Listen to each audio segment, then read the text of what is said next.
Hello guys, good morning. Tara guys, magdamo tayo.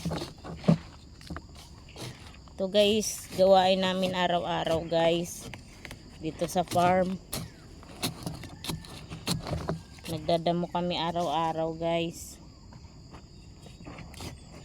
para malinis yung ating mga tanim. Nating hayaan na kumapal ang mga damo kasi tayo lang din naman mahihirapan guys sa pagdadamo. Kailangan natin maging masipag guys sa ganitong mga trabaho kasi tayo lang din naman gagawa ng mga ganitong trabaho guys, walang ibang inaasahan eh. Kailangan natin magsipag sa buhay.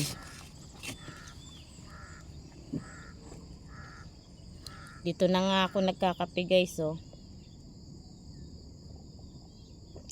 Kasi maya maya guys, mainit na dito sa dinadamuhan namin.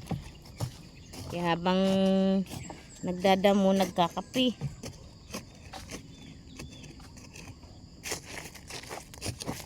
Mahirap magdamo kapag makapal na yung damo guys.